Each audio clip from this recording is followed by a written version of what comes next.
नमस्कार मित्रांनो, कसे आहात सर्व तुम्ही आणि माझ्या यूट्यूब चॅनलवर तुमचे स्वागत आहे। आणि जर कोण नवीन असेल तर प्लीज लाईक शेअर आणि सबस्क्राईब करायला विसरू नका। मागचा तुम्ही व्हिडिओ पाहिला असेल की नाही माहीत नाही, पाहिला नसेल तर जाऊन नक्की पहा। आपण बागामध्ये गेलेलो आपल्या आणि तिथे जाऊन आपण सुपारीच्या झाडावरती पोपईवरनं सुपाऱ्या काढल्यात आणि त्या कशा काढल्यात ते मी तुम्हाला दाखवले आहेत। आणि आता आपण ते सुपारे घरी घेऊन आलोत आणि ते आता आम्ही कशा प्रकारे वाळत टाकणार आहोत आणि त्याच्यातल्या काही सुपाऱ्या आम्ही वेचून काढणार आहोत आणि त्या सुपाऱ्या परत आम्ही कुजवणार आणि त्या परत चिखल करून त्याच्यामध्ये रुजत घालतात आणि परत सुपारीची झाडं तयार करतात आणि ते छोटे पोपई आपण परत लावतो।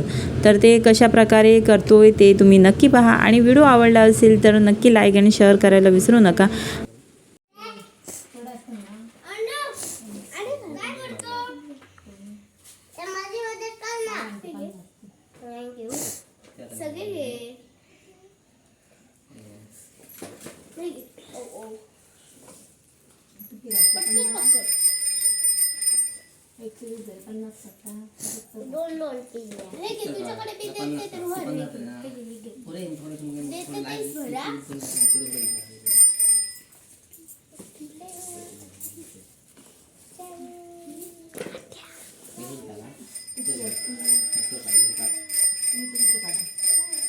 बस इकडे फिराय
आमचे कसले आमचे हे आमचे थोडे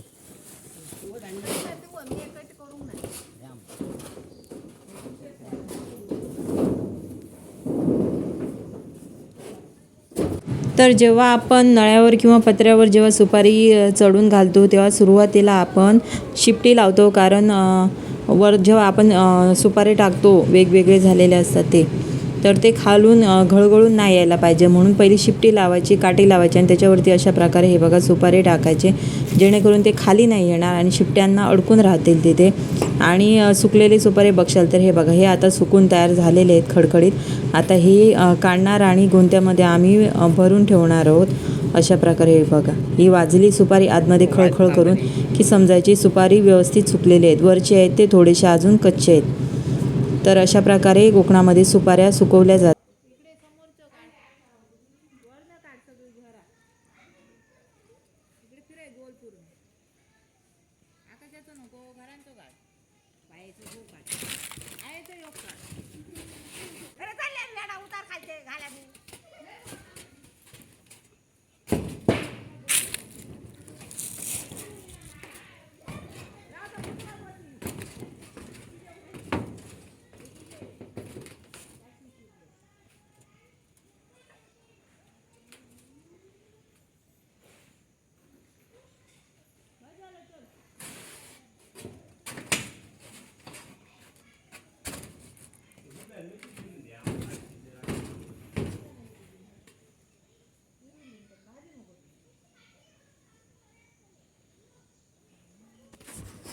माझे पाय तापले।